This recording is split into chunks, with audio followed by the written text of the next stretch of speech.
The battle raged across the star system, crystalline ships glinting like diamonds against the darkness of space, while clouds of living vapor twisted between them. It was the same battle that had been fought countless times before, a dance of death that had continued for over 8 centuries. The highs, with their ships of living crystal, fired beams of concentrated starlight at their enemies. The deeps, beams of conscious gas, simply allowed the attacks to pass through their partially solid forms, retaliating with waves of energy that ripple through space. Commander Firstlight watched from his crystal throne as another of his ships shattered into 1,000 glittering pieces. The crew would survive. They always did. The crystal would reform, gathering its scattered pieces over the next few days until the ship was whole again. But it was yet another meaningless loss in a war that had long since lost its purpose. "Status report," he ordered, his voice ringing through the crystalline chambers of his command ship. 3 ships damaged, 2 reforming, 5 still in combat formation, his second-in-command reported. "The Deeps are maintaining their standard attack pattern Delta 7. Firstlight didn't need the report. He had seen the same pattern repeated thousands of times. The Deeps would spread their gaseous forms in a Y-arc, trying to encircle the crystal ships. His forces would counter by forming a tight defensive formation, their crystalline hulls reflecting energy attacks back at the enemy. Neither side would gain a significant advantage. Neither side would truly lose. The battle would end when both forces had exhausted their energy reserves, and they would retreat to their respective territories to prepare for the next meaningless engagement. Across the battlefield, in a swirling cloud of conscious vapor, Deep Thought watched his own forces with growing frustration. The ancient commander had led more battles than he could count, and each one ended the same way.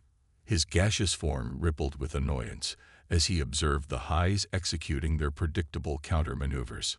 "They're forming the crystal wall," his lieutenant reported unnecessarily. "Shall we proceed with pattern Delta 7? "Of course," Deep Thought responded, his words forming in the vapor of his being. What else would we do? The war had started over control of the space lanes, the natural paths between stars where faster-than-light travel was most efficient. Both species needed them for expansion, for resources, for survival. But over the centuries, the original cause had become little more than a footnote in their histories. The war continued because it had always continued. Tactics had evolved into complex mathematical formulas. Strategies had become like intricate dances, and victory was measured not in decisive battles, but in minimal losses. The highs had developed ships that could repair themselves, crews that could survive almost any damage as long as a single crystal remained intact. The Deeps had evolved into beings that could exist in both gaseous and solid states, impossible to truly destroy. They were perfectly matched opponents, neither capable of landing a killing blow on the other. Firstlight watched as a patrol of deep ships flowed around his fleet's defenses. He knew they wouldn't attack directly. They never did. Instead, they would try to disrupt the crystal formation's symmetry, looking for weak points that had appeared in thousands of previous battles. His ships would adjust, maintaining their defensive pattern, and the cycle would continue. In the space between the fleets, the wreckage of ancient battles drifted silently. Fragments of crystal that had been too damaged to reform, pockets of inert gas that had once been conscious beings, and the debris of countless space stations and outposts that had been caught in the crossfire. Entire solar systems had become graveyards, monuments to a war that had lost all meaning except its own continuation. Deep Thought observed his forces as they executed their carefully planned maneuvers. Each movement was precise, calculated over centuries of combat to be as efficient as possible. The highs would counter each move exactly as expected, and his forces would respond exactly as they had been trained. It was warfare reduced to its most sophisticated form, a deadly game where both sides knew all the rules and all the moves, yet continued to play without end. As the battle progressed exactly as predicted, neither commander suspected that in a distant arm of the galaxy, a young species was about to make its first steps into interstellar space. A species that would look at their ancient conflict with fresh eyes and see what centuries of warfare had hidden from its participants. But for now, the battle continued as it always had, a glittering dance of crystal and vapor against the backdrop of stars that had watched it all unfold for 800 years. The exploration vessel Horizon drifted at the edge of an unexplored star system, its sensors picking up readings that made Captain James Miller lean forward in his command chair. The ship's crew worked quietly at their stations, all eyes fixed on the main view screen as it showed something none of them had expected to find on this routine survey mission. "Are you seeing this, Captain?" asked Jack, the sensor operator, his voice barely above a whisper. "Those energy readings are off the charts." Before them, space itself seemed to dance with light. Massive ships made of what appeared to be pure crystal moved in precise formations, while strange, shifting clouds of colored gas flowed between them in patterns too perfect to be natural. It was humanity's first glimpse of an alien battle, and it was both beautiful and terrifying. "Record everything," Miller ordered, his calm voice hiding his excitement. "And keep us at a safe distance." He had spent 15 years exploring the edges of known space, but nothing in his experience had prepared him for this. The Horizon's presence didn't go unnoticed for long. Both alien fleets detected the small human ship almost simultaneously. First Light, the crystalline commander, barely registered the primitive vessel on his sensors. To him, it was like noticing a fish swimming past while commanding a naval battle. Interesting, perhaps, but hardly relevant to the greater conflict at hand. Deep Thought had a similar reaction. His gaseous form swirled with mild curiosity as reports of the new arrival reached him. The vessel was tiny, made of crude metals, and possessed no weapons that his sensors could detect as threatening. He dispatched a small portion of his consciousness to observe the newcomers while maintaining his focus on the battle.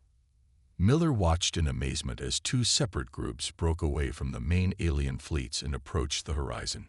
One was a beautiful crystalline structure that seemed to float through space like a drifting snowflake. The other was a swirling mass of colored gases that somehow held a coherent shape. "They're hailing us," reported Bill, the communications officer. Both of them, simultaneously. "Different frequencies, different protocols, but I think I can translate." "Put them through," Miller ordered, straightening in his chair. This was the moment humanity had been waiting for. First contact with not one, but two alien civilizations. The view screen split into two images. On one side, a being that seemed to be made entirely of translucent crystal, its internal structure catching and reflecting light in complex patterns. On the other, a face formed from swirling gases, constantly shifting yet somehow maintaining recognizable features. Unknown vessel. Both aliens spoke simultaneously, their words transformed into English by the ship's computers. "You have entered a war zone that has existed for 800 of your years. State your purpose or retreat to a safe distance." Miller took a deep breath. He had trained for first contact scenarios, but nothing quite like this. "I am Captain James Miller of the Earth exploration vessel Horizon. We are peaceful explorers seeking to learn about the galaxy and its inhabitants." Both alien commanders paused, then spoke again in an eerie unison that suggested centuries of interaction. "Your species is unknown to us. Your technology is primitive. This conflict is beyond your understanding. You may observe from a safe distance, but do not interfere." As the alien ships returned to their fleets, Miller watched the battle with growing interest. Despite their dismissive attitude, something about the aliens' tactics caught his attention. He had studied military history extensively, and something seemed off about the way these advanced beings fought. "Record every movement, every formation," he told his crew. "Something's not right here. They're fighting like it's a dance they've memorized. No adaptation, no real strategy. Just patterns they've repeated so many times they've forgotten why they use them." The Horizon remained at the edge of the battle zone for several hours, its sensors recording everything. When they finally turned for home, Miller had already drafted his report for Earth Command. He knew that what they had witnessed would change everything, not just for humanity, but for the two ancient races locked in their endless, elaborate war. What neither the highs nor the deeps realized was that their dismissal of humanity as primitive would prove to be their greatest mistake. Sometimes it took fresh eyes to see what centuries of tradition had hidden.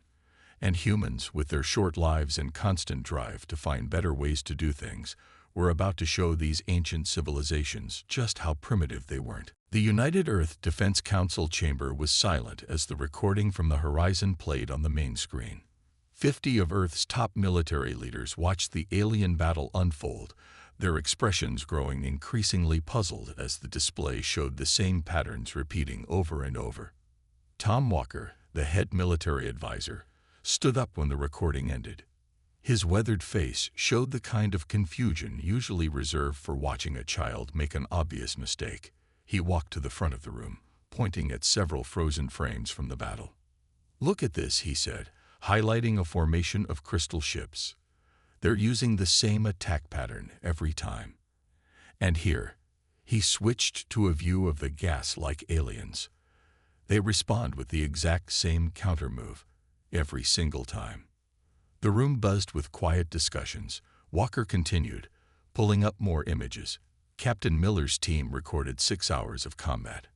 In that time, these advanced aliens used exactly 7 different attack patterns. 7.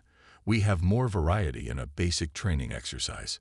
General Pat Reed, a veteran of the Mars conflict, stood up next. "They've been fighting for 800 years, you say. That's not warfare anymore. That's interpretive dance." A few people laughed, but most nodded in agreement. "It gets better," Walker said, bringing up a new set of readings. "Their weapons technology is incredible. The crystalline race, these highs as we're calling them, could easily concentrate their fire on a single point instead of spreading it out in these fancy patterns. And the deeps, they could use their gaseous nature to completely envelop and disable the crystal ships. But they don't. It's like they've forgotten how to think tactically." In the back of the room, Dr. Anna White, an expert in military history, raised her hand. "It's not unprecedented," she said. "Look at Earth's history. The European armies of the 18th century lined up in neat rows to shoot at each other. Native American tribes sometimes settled conflicts with counting coup instead of killing. Combat can become ritualized when it goes on long enough without a decisive victory." Walker nodded enthusiastically. "Exactly. These aliens have turned war into a ritual. They're so advanced that neither side can really hurt the other anymore, so they've turned it into this elaborate game. But they're still fighting over real resources, real territory. They just can't see the forest for the trees anymore." The council spent the next several hours reviewing the footage. They brought in experts in everything from chess to fluid dynamics, trying to understand what they were seeing. With each passing hour, the truth became more apparent. These ancient alien races had lost sight of the fundamental principles of warfare. "Look at their supply lines," one advisor pointed out. "They're completely exposed. Neither side even tries to attack them anymore. And their formations," another added. "All those complex patterns leave their flanks wide open. But neither side exploits it because it's not part of their dance." Walker had his team compile a list of basic military principles that both alien races were ignoring. It grew longer by the hour. Concentration of force, surprise, economy of action. The aliens violated every principle in the book in favor of their elaborate ceremonial warfare. As the day wore on, a plan began to take shape. Earth might be less advanced technologically, but they understood something the aliens had forgotten: the simple, brutal effectiveness of basic military strategy. "We need to show them," Walker said finally, standing before the tired council members. "Not tell them. Show them. These beings think we're primitive. Fine. Let's show them just how effective primitive thinking can be." The council voted unanimously to proceed. They would send a small fleet, just 10 ships, to demonstrate their capabilities to both alien races, not to fight them, but to show them what they had forgotten. It would be a dangerous mission. If either alien race took offense, humanity's first interstellar conflict could be its last. But as the council members left the chamber that evening, there was a sense of quiet confidence in the air.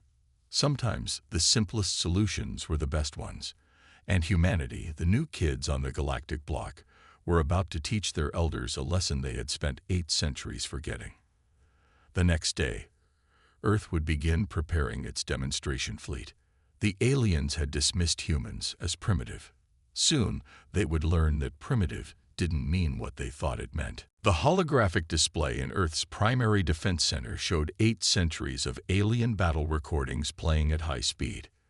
Walker sat with his team, watching the patterns repeat endlessly. They had been studying the footage for weeks now, and what they saw made them more confident with each passing day. "Play that last sequence again," Walker said, pointing to a particular battle. The AI slowed the recording, showing crystal ships moving in an intricate spiral while gaseous forms wove between them. "See that? They're so focused on maintaining their formation that they leave gaps big enough to fly a carrier through." The team had broken down the alien combat styles into basic components. The highs, with their crystal ships, always moved in geometric patterns.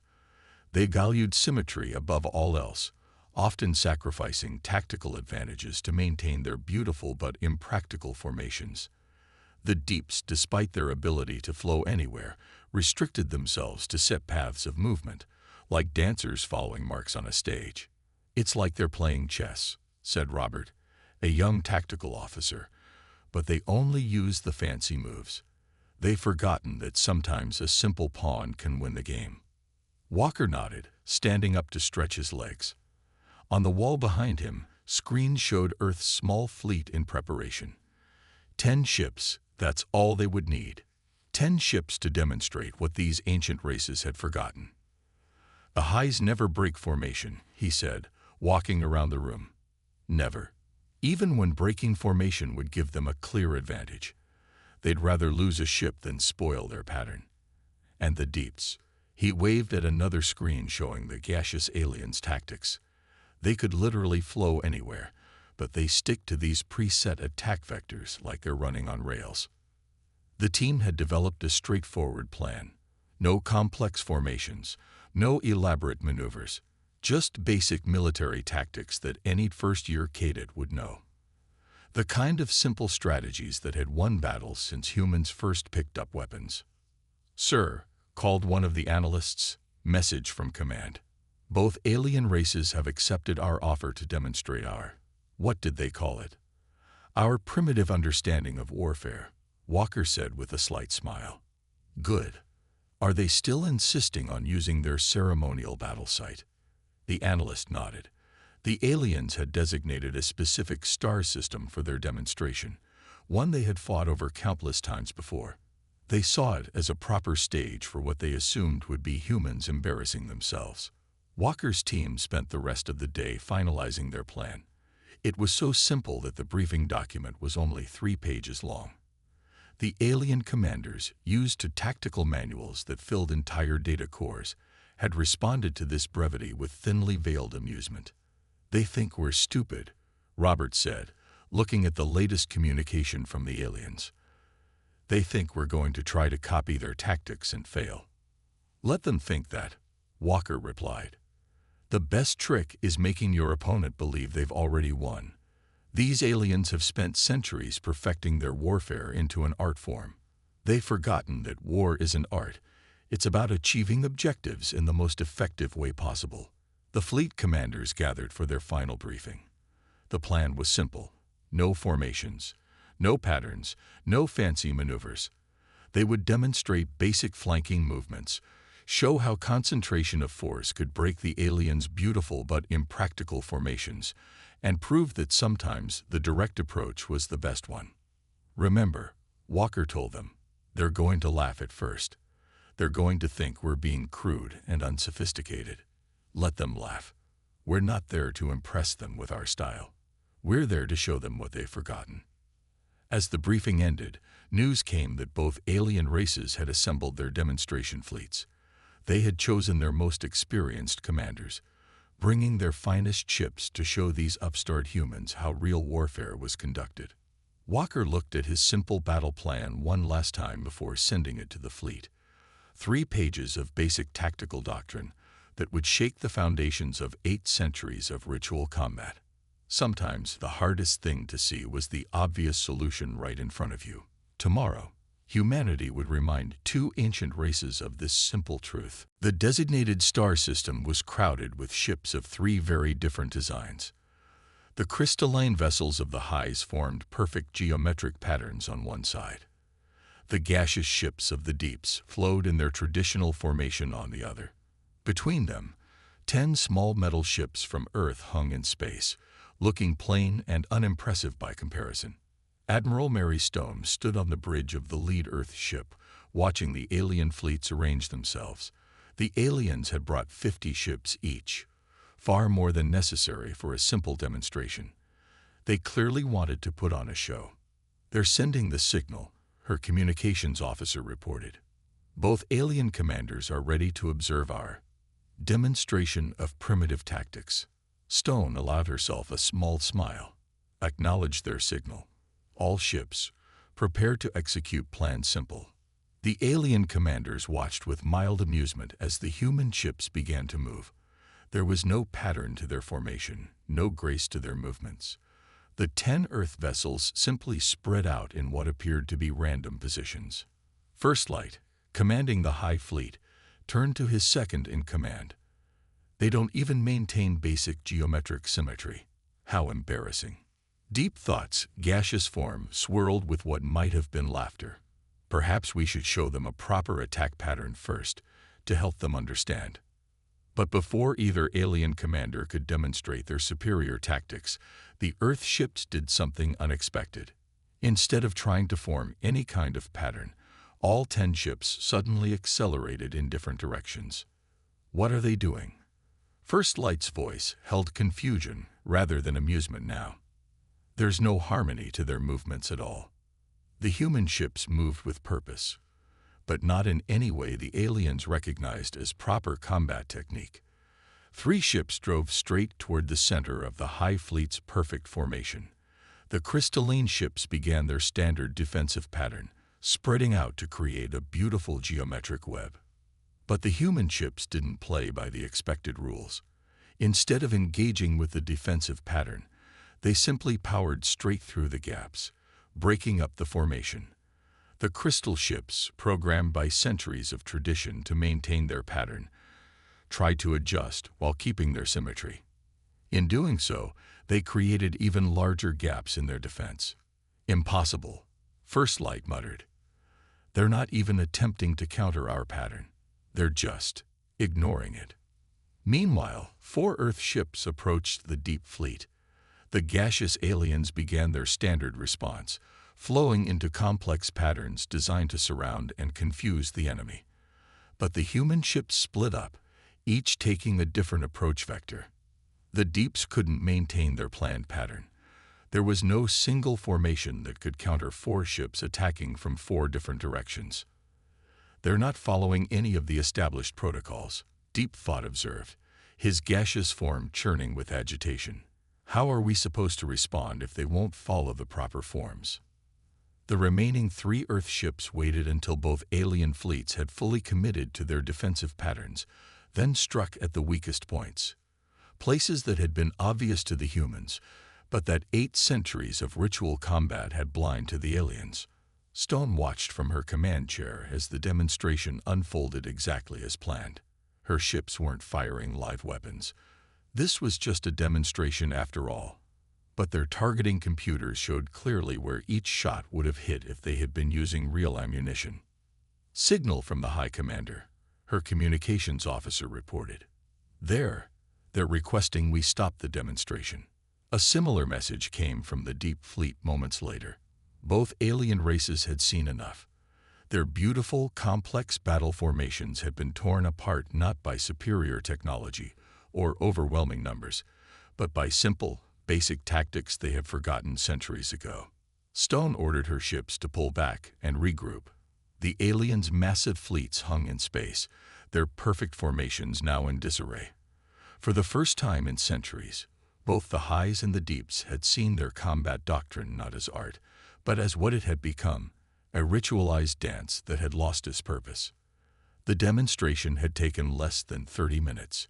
In that brief time, humanity had shown two ancient spacefaring races that they had lost their way in an endless cycle of meaningless patterns.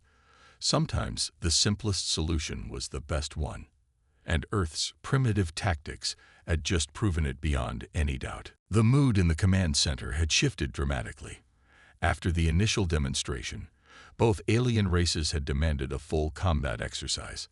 They refused to believe that such simple tactics could truly work in actual battle conditions. Admiral Stone had agreed, knowing this would be the true test of humanity's approach. This time, the aliens brought their full battle fleets. Hundreds of crystal ships formed intricate patterns that stretched for miles across space. The gaseous vessels of the deeps spread out in equally complex formations, their swirling forms creating shapes that would have been beautiful if they weren't meant for war. "They still think we got lucky," Stone said to her bridge crew. "They think that in a real battle, their complex strategies will prove superior." She looked at the tactical display, showing her 10 ships, still so small compared to the massive alien fleets. "Let's prove them wrong. All ships, execute battle plan basic." The human ships split into 3 groups, just as they had practiced. But this time, the aliens were ready, or so they thought. The High Fleet began one of their most elaborate attack patterns, crystal ships moving in spiraling formations that had been perfected over centuries. The Deeps responded with their own traditional counter-moves, their gaseous forms flowing into equally complex defensive positions. Both alien races expected the humans to be overwhelmed by the sheer complexity and scale of their battle formations. Instead, the Earth ships completely ignored the elaborate displays. The first group of 4 ships drove straight through the High Fleet's spiral pattern, targeting their supply ships, something that was considered completely inappropriate in the aliens' ritualized combat. "They can't do that," First Light protested over the command channel. "Support vessels are not valid targets in formal combat." But Stone's ships didn't care about alien combat protocols. The second group of 3 ships charged the flanks of the deep formation, breaking up their carefully planned patterns. The gaseous aliens tried to adjust, but centuries of fighting in specific ways had left them unable to adapt to this completely different style of combat.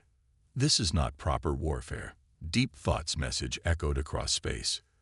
"There is no artistry to their attacks." "We're not here to make art," Stone responded calmly. "We're here to win." The third group of Earth ships waited for the perfect moment, just as planned. When both alien fleets had committed to their traditional attack patterns, the human vessels struck at the weak points that had been obvious during their analysis. The aliens' beautiful but impractical formations fell apart. In the heat of battle, both alien races tried to fall back on their standard tactics. The Highs attempted to form their crystal wall, a defensive pattern that had never been broken in 800 years. The human ships simply flew around it, attacking from angles the aliens had never considered valid. The Deeps tried to execute their most complex encirclement maneuver, one that had taken centuries to perfect. The Earth ships broke it apart in minutes by ignoring the expected response and simply attacking the pattern's obvious weak points. 3 hours into the battle simulation, the aliens called for a halt. Their mighty fleets, which had fought each other to a standstill for centuries, had been completely outmaneuvered by 10 human ships using nothing but basic tactical principles. Stone ordered her ships to stand down, but kept them in defensive positions. The alien commanders were silent for a long time, their formations hanging broken and scattered across space. 800 years of tactical doctrine had been upended in 3 hours. "How?" First Light finally asked, his crystalline form flickering with confusion. "How did you defeat both our fleets with such primitive methods?" "Because they're not primitive," Stone replied. "They're fundamental. You've spent so long making warfare beautiful that you forgot its purpose. Sometimes the direct approach is the best one." The deeps, their gaseous forms swirling with agitation, added their own questions. But where are your attack patterns? Your defensive formations? How can you fight without them? We fight to win, Stone explained simply. All those patterns, all those complex maneuvers, they're just distractions from what warfare is really about. Achieving your objective in the most effective way possible. As the alien fleets slowly recovered their formations, Stone knew that everything had changed. Humanity had done more than win a simulated battle. They had shattered 8 centuries of tradition, with nothing but simple, basic tactics that any first-year cadet would know. The war that had lasted for centuries was about to end, not with a grand battle or a complex strategy, but with the simple realization that both sides had lost their way long ago. 1 month after the human demonstration, representatives from all 3 species gathered on a neutral space station. The meeting room was designed to accommodate the unique nature of each race: solid chairs for the humans, crystalline platforms for the highs, and special containment fields for the gaseous deeps. Captain Miller, who had made first contact, sat next to Walker and Admiral Stone. He could hardly believe how much had changed since his exploration ship had stumbled upon the alien battle. Across the table, First Light's crystalline form sparkled as he spoke. For 800 years, we fought the same war, using the same tactics, achieving nothing. The Crystal Commander's voice held a new tone: humility. It took an outsider species to show us what we have become. Deep Thought's gaseous form swirled in agreement. We turned warfare into art, into ritual. We forgot its purpose. Our conflict continued not because we couldn't end it, but because we had forgotten how to think about it differently. The peace talks were surprisingly simple. Without the weight of centuries of tradition clouding their judgment, both alien races quickly agreed on a fair division of the disputed space lanes. They even invited Earth to establish its own trade routes through their territories as payment for showing them the way to peace. But the real change was happening in the military forces of both alien races. Human instructors had been invited to teach at their war colleges, helping them unlearn centuries of ritual and remember the basic principles of strategy and tactics. "Watch this," Walker said, pulling up a display of recent training exercises. The screen showed crystal ships moving in new ways, abandoning their traditional geometric patterns for more practical formations. Another image showed the deeps using their gaseous nature in ways they had forgotten centuries ago, flowing through space with deadly efficiency. "They're like children learning to walk again," Admiral Stone observed. "All that technology, all that power, but they had to remember the basics first." The changes went beyond military tactics. Both alien races began questioning other traditions that had grown too complex over the centuries. Trade agreements that had taken decades to negotiate were simplified. Diplomatic protocols that had required hundreds of ceremonial steps were streamlined. Miller walked through the space station's observation deck later that day, watching ships from all 3 races moving peacefully through space. A young high commander approached him, her crystalline form catching the light of nearby stars.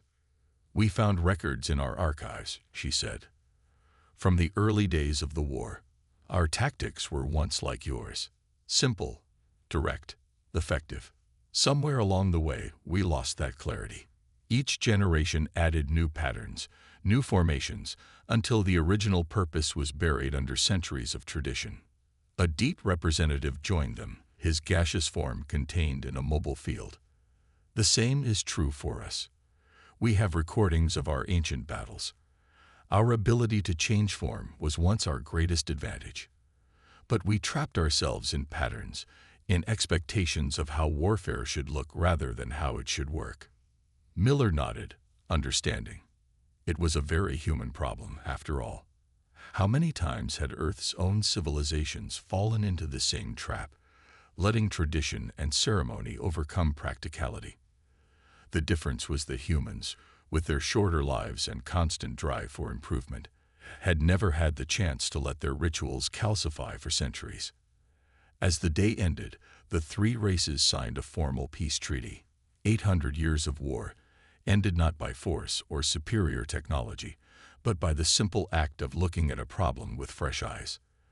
The treaty itself was only 10 pages long, a shocking brevity to the aliens, but perfect for its purpose. Back on the horizon, preparing to return to Earth, Miller looked at the final report he had written about the whole experience. He thought about adding more detail, more analysis of the cultural implications and the historical significance. Instead, he kept it simple, just like the tactics that had ended the war. Sometimes, he wrote, the most advanced civilizations in the galaxy need to be reminded of the basics. And sometimes, being primitive just means remembering what others have forgotten. As his ship moved away from the space station, Miller watched the alien vessels moving in new patterns, simpler, more direct, more effective. A new era had begun, not just for the highs and deeps, but for all three races, and it had started because humanity, the newcomers to galactic civilization, had dared to suggest that sometimes the simplest solution was the best one.